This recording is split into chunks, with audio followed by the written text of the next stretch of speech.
Today, I'm going to give you 5 tips that you need to know before you play Waylay.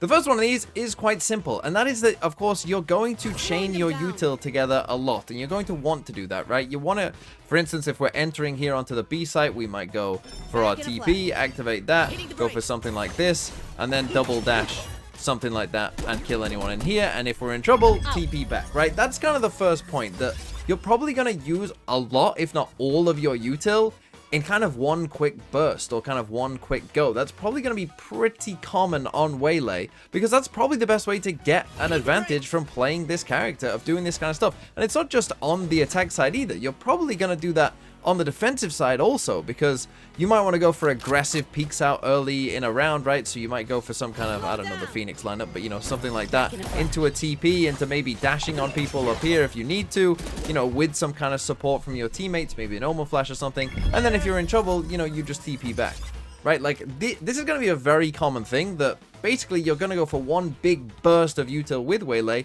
to just take advantage of, you know, all of the different things. And, you know, if you can go and get a kill, that's great. And then potentially you can go and get out as well, you know, with the TP if you need to.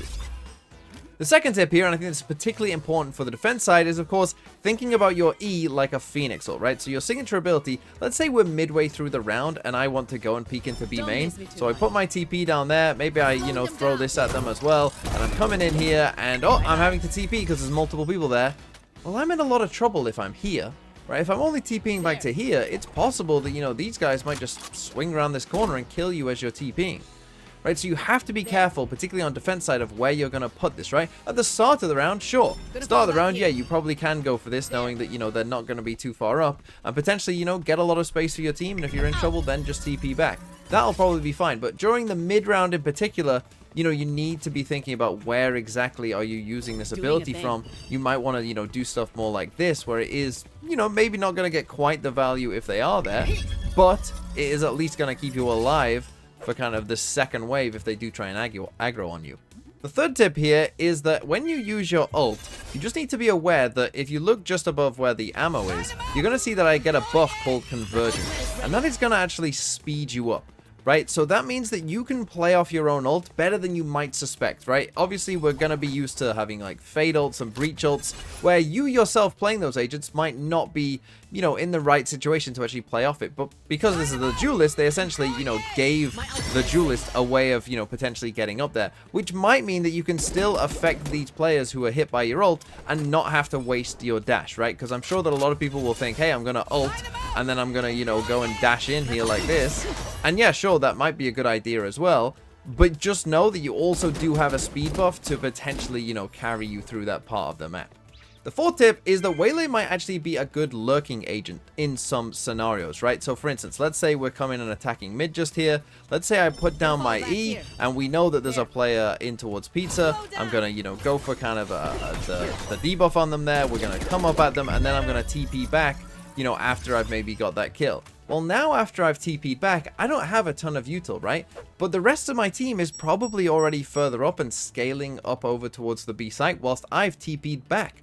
Now at this point, I can become the lurk. I can wait for people potentially coming out of mid and then slowly kind of work my way up here, you know, as the kind of second layer and the backstab to the round as my team has gone in scaling towards the site. So you actually might find yourself lurking quite a lot as Waylay, and you probably should be, because you'll probably be putting yourself into that spot naturally when you go for the teleport.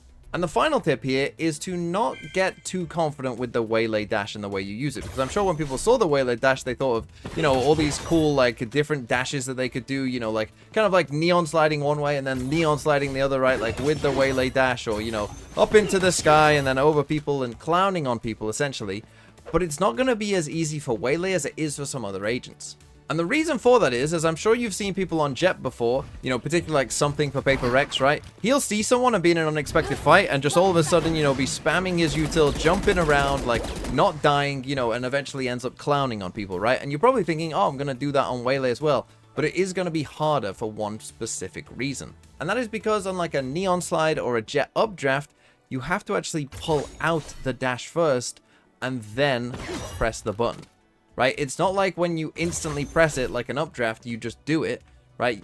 You have to actually, you know, pull out this and then press it, right? So it's not going to be as easy. Yes, you can potentially, you know, still, if you know someone's there, you know, go for some crazy double dash and then kill them. But if you're, like, surprised by someone, it's not going to be as easy as, you know, raise, chuck a satchel and go, or Jett updraft, you know, smoke.